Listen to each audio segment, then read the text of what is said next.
O hindi ba tama tayo? Doon sa ginawa nating post nung isang araw, reaksyon na ginagawa ng propaganda ang Iglesia ni Cristo.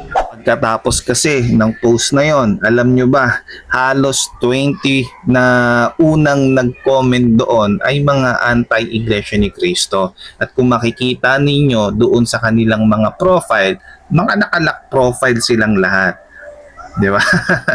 At iisa lang yung kanilang mensahe na ipinaparating. At ngayon na may bago silang issue o bago na namang kwento laban sa Iglesia ni Cristo. Panoorin nyo to.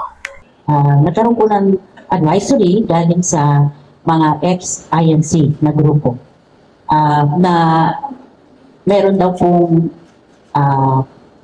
mga threat sa akin at ito ay gagawin sa isang panahon na maraming bigger events para matabunan yung balita at saka ipiframe na ito raw po ay parusa ng Diyos dahil pinricticize ang kanyang simbahan. Una po, sabi pa police blotter, ayaw po kasi baka may mga kapulisan doon na gusto rin ako ipakatan. So, mahirap yun. Dahil by experience, gano'n din po sila parang Bert, no? Ayaw nilang pumunta at first instance doon sa mga police authorities. Alam po niyo, kami nalulungkot. Ako yung nalulungkot halimbawa sa mga kapatid natin sa INC.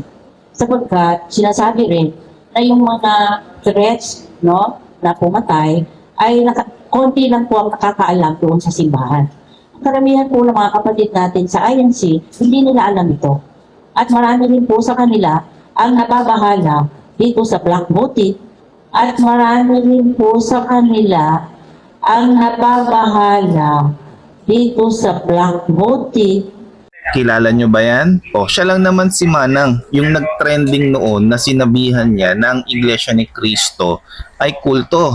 At ngayon sinasabi niya na nakakatanggap daw siya ng death threat at ibinintang niya ito agad-agad sa Iglesia ni Cristo. Ang galing, no? Ang galing gumawa ng kwento. Pero kung papanoorin nyo yung buong detalye ng video, iisa lang ang kanilang pinupunto. Sirain ang kaisahan ng Iglesia ni Cristo sa pagboto. Kasi alam naman natin, malapit na ang eleksyon 2028 at tuwing malapit ang eleksyon, halos palaging ganyan ang istorya laban sa Iglesia ni Cristo. Sirain, buwagin ang kaisahan ng Iglesia ni Cristo sa pagboto. Paglilinaw lang ang kaisahan ay hindi political exercise. Ito po ay doktrinang tinanggap ng mga members ng Iglesia ni Cristo bago pa sila umanib dito. Dahil nga doktrina ito, napakahalaga na naisa sa katuparan ang kanilang pananampalataya patungkol dito. At isa na nga dyan, yung kaisahan sa pagboto. Payo ko ulit sa inyo yung mga ganyang klaseng propaganda at mga paninira ay hindi epektibo sa Iglesia ni Cristo.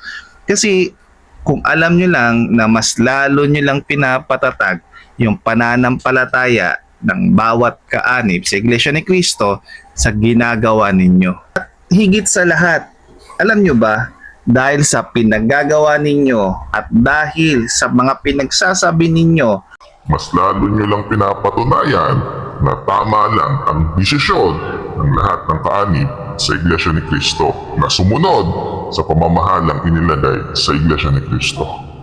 At marami rin po sa kanila ang nababahala dito sa black motive